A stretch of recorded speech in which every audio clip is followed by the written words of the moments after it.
Bonjour les amis, bonjour. Aujourd'hui, nous allons parler de l'automédication. En fait, c'est soigner seul. C'est soigner seul, c'est quoi? L'automédication aujourd'hui est une pratique qui se généralise. Oui, plus de 80% d'individus ont recours à cette pratique d'automédication. Eh bien, cela est rendu possible par le fait de l'autodiagnostic. Certains patients vont s'attribuer telle ou telle maladie afin de pouvoir acheter tel ou tel médicament pour leur apporter à l'organisme pour soigner cette maladie. Or, l'automédication, c'est quoi?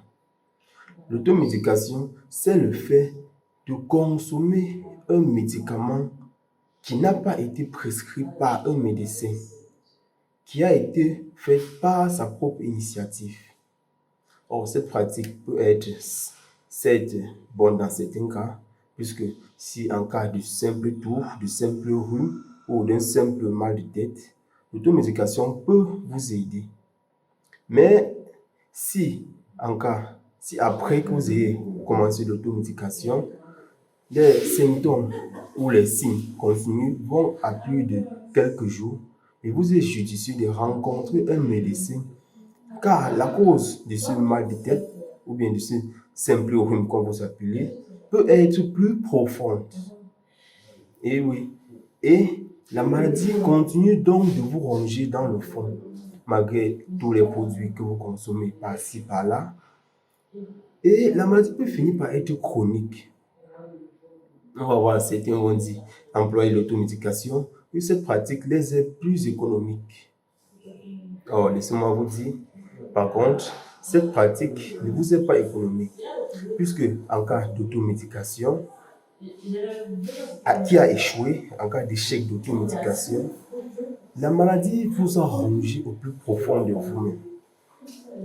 Et lorsque vous allez pour une consultation ou pour un traitement ultérieur, la prise en charge va devenir très coûteuse et pourrait être plus dangereuse si la maladie est devenue très chronique. Vous voyez, l'automédication ne vous a pas été économique. Par contre, elle peut coûter la vie à certains. Certains vont aller jusqu'à utiliser l'automédication, soit disant que ça me soulage. Or, lorsque vous êtes soulagé, vous avez soulagé rien que des symptômes. La maladie en elle-même est plus profonde et elle continue de ronger vos cellules, de ronger vos tissus, et ainsi de suite. Et vous allez finir par avoir une maladie chronique qui peut être soit incurable à la fin ou alors qui peut vous coûter la vie simplement comme ça, qui peut vous coûter encore plus cher pour la prise en charge. D'où l'importance de consulter un médecin avant de prendre un médicament. Il est certes vrai, certains, après une consultation passée, lorsque les symptômes réapparaissent, elles vont se voir prendre le même médicament qui a été prescrit par un médecin antérieur. Or, vous n'êtes pas sûr que ce soit la même pathologie que le médecin avait diagnostiquée. Du coup, il vous est préférable de rencontrer un médecin, de l'expliquer le problème. Si c'est la même pathologie, il vous prescrit le même médicament. Si la pathologie est différente, il vous prescrit un autre traitement. Rappelons que l'automédication en elle-même n'est pas, négative en elle-même, mais c'est la façon dont les individus emploient le médicament qui est le problème. Parce qu'on voit certains qui ne vont pas respecter la dose qui est prescrite, certains ne vont pas respecter les heures de prise de chaque médicament. Parce qu'il y a des médicaments qui peuvent être pris à des heures exactes, soit le matin, soit le soir, soit à midi. Certains également ne vont pas respecter ce qui a été dit par le médecin, soit si le médicament doit être pris à jeûne, si le médicament doit être pris si vous allez consommer soit des matières grasses avant de consommer des médicaments.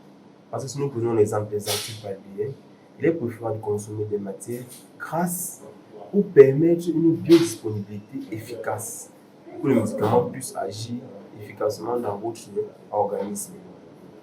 Et oui, l'automédication en elle-même, c'est vrai, ça aide, mais l'application des normes est aussi importante que le médicament en lui-même. Si non seulement le médicament est périmé, et si vous l'appliquez euh, sans contrôle, eh bien, vous exposez peut-être votre environnement parce que des pratiques, ça se communique. Telle personne va dire à son voisin, j'ai utilisé ça pour soigner telle maladie, que ça a marché.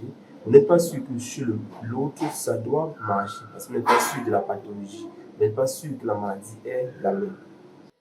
Ça, c'est le cas le plus simple.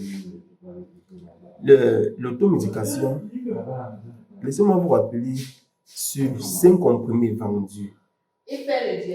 Sur 5 comprimés vendus, 2 comprimés sont proscrits par le ministère de la Santé publique.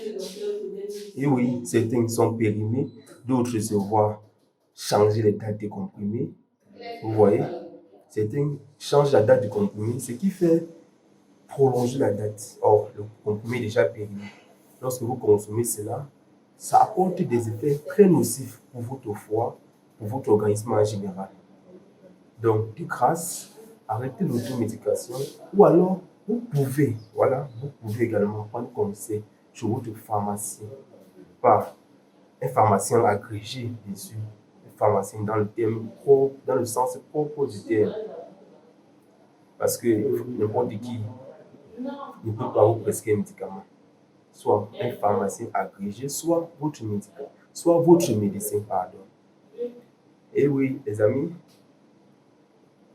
agir ensemble, protéger chacun. Tel est notre devise.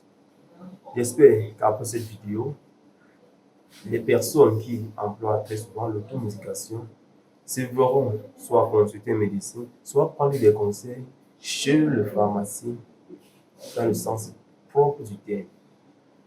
Et oui, bonne journée à tous et rendez-vous dans les prochaines éditions.